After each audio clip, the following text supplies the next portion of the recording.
I'm Mike Vincent. I'm joined here with Conrad Miller's SVP at Repowr. That's correct. And AJ Cheeks, who's CIO. Is that Chief Information Officer? That's Chief Innovation Officer. Chief Innovation Officer. I was going to say, you're a very innovative young man at Repowr. So let's talk about first, what does Repowr do? So Repowr is a platform that allows transportation companies to lease and share equipment with one another. Primarily, we operate in the non-powered asset world, so in trailers, but we do powered assets as well. So it's kind of like sharing of like a gray fleet type of thing? Is that what it is? Yeah, very similar to that, yeah. So you can kind of think, an Airbnb, Uber meets the transportation space. Yeah. Right, okay, excellent, excellent. And Conrad, so your role there, your path here is a little bit interesting. You were at a major retailer. That's correct. And then went to autonomous vehicle startup. That's correct. That's correct. And now you're here doing the non-power side connection, that's right? right. That's right. Tell us about that journey and why. Well, I tell you, starting out in my career in logistics was trailers was a huge aspect at the retailer that I worked with in transportation. Autonomous trucking was the other area that I went to, which was a startup. And trailers there was also something that we needed to look at and how are we going to do it in the future. And Repowr is building a platform that will allow autonomous and traditional transportation to move assets around where they're needed at the moment notice. So I really saw the benefit and was excited to join the team. Yeah, it's an interesting thing that really. I think it's been around for a while, kind of going that way. I don't think maybe not so prevalent or outspoken, kind of maybe behind the scenes, going to power only. Have you seen this trend for a number of years, even before the pandemic? I have. I've seen a lot of owner-operators that are really looking at not necessarily owning an asset, and how do we unlock assets that are available in the marketplace so that they can continue to use their power only and be as efficient as possible without owning the asset. So it really benefits both the owner and also the renter. So it's really a key benefit to the operation.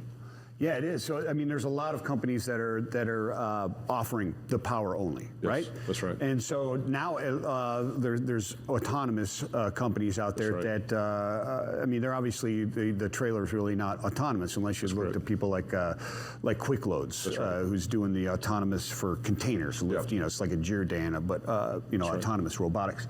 But just moving the power, and so there's this kind of need for this. Grayish fleet, right? And that's kind of what it is, right? Is it like a movement rental type of thing? Is that what it is, per move type of thing? Yes, that's exactly right. So it's a usage-based model. So it's you pay for what you use, and you allow the owners of that equipment to leverage it to generate revenue on it, also to grow their power-only fleets, if they will, their initiatives on that front.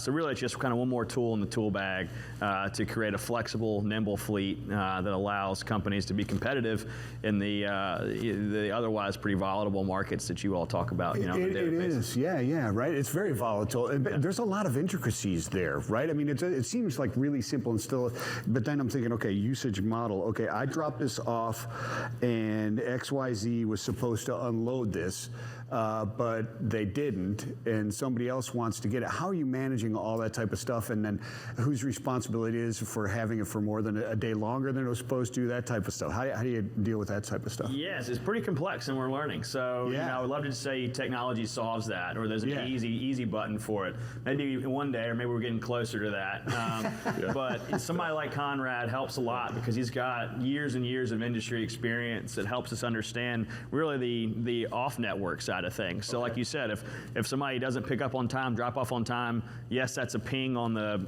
on the platform that didn't happen, but that's a real driver somewhere, that's a real yard somewhere, and understanding how those yards work together, drivers work together, in-gate, out-gate processes work. That's stuff that where Conrad is really adding a lot of value to us to ensure that we're plugging into the right processes and the right platforms. So what are you using, like a free time type of situation in clauses or something? Is that what it boils down to? So usually we give the driver some grace period in order to pick it up as well, and also drop off, because again, with the market, warehouses having operational staffing shortages, so they're not necessarily loading out as fast as they normally do. So we do offer a little bit of a grace period, but at the same time, we definitely need the drivers to make sure they're communicating with us and to pick it up. But operational processes and procedures within our organization make that more efficient, and that's what I'm bringing to the operation as well. So how do we build our operation where it's as efficient as possible, low touch, and allows the drivers flexibility to go in and pick up a trailer when needed, where needed?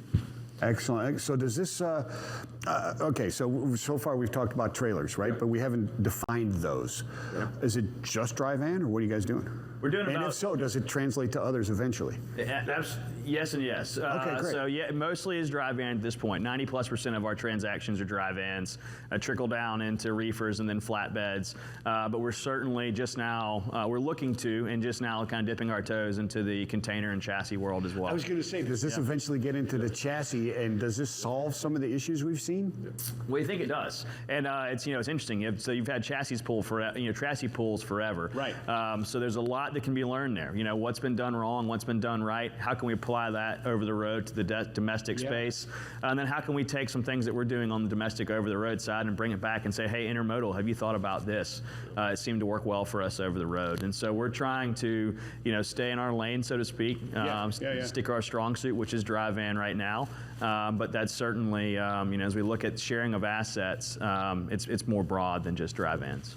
So as you look at this, and I mean, the whole thing is really interesting. The chassis problem really interests me the most, because you've got this issue where, FMCSA or whoever, you got the surface transportation looking at gray fleets of chassis, right? And you've got, heated arguments on both sides, obviously.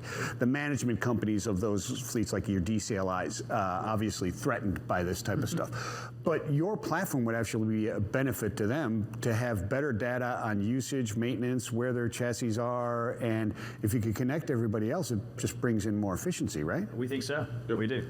Yeah. The maintenance portion is really important, right? So when the drivers go in and pick it up, they're checking that equipment. So it's another touch point for those owners to know how their equipment is actually maintenance and what quality and standard it's in. So it's definitely a benefit there as well.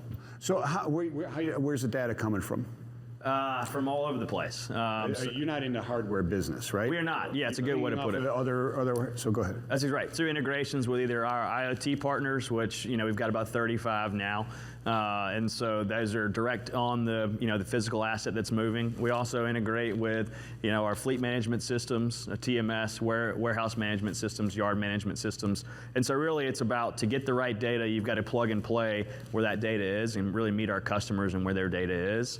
Aggregate that in a responsible way, and then hopefully turn around and provide that valuable data back to them in a way they can actually make sense of these transactions. So this is even relatable. We were talking to you, gentlemen, we're waiting, kind of watch. We were talking about LTL. You probably gathered that from only half of the conversation they can hear, which is kind of weird in the studio, right? He's laughing. What did I say? And you can't hear the other side. But one of the biggest problems was, where are my trailers at? Because you got so many different spot trailers, et cetera. So even within a company, this would be useful, yeah? Yes, absolutely, absolutely. For like Old Dominion, Yellow, et cetera, to understand the efficiency. Because I used to just go, when I'd visit a terminal, I'd put dimes on all the wheels. That's right. And then the next day I come back to see how many dimes were still there and say, well, you got 5 too many trailers. Yep. That's right. We hadn't been tracking that data yet, but we'll find how we can put our money there. Yeah. We'll get a dime that has a transponder on it, right? Yeah, that's exactly right. But part of our platform, though, again, the drivers are a key element to that, right? So putting eyes on is providing real-time updates. Oh, sure, where you have different things that may not work, like your different satellite tracking devices that may go down because the trailer hadn't been used. Sometimes geofences. So when your driver's going in to pick up a trailer, hey, he also sees, or she also sees, the other trailers out there, and they provide that data back, so you can utilize them. Yeah, excellent stuff, guys. Where do they go to learn more? People are watching this going, hey man, I got to check out Repowr. Repowr.com is the place to face. Yeah. Check out my guys here. Check out what they're doing here. Thanks a lot for being here, guys. Thank you so much. For having us. Great morning. Awesome stuff. Right now I'm going to toss it over to Isaiah with the Social Roundabout.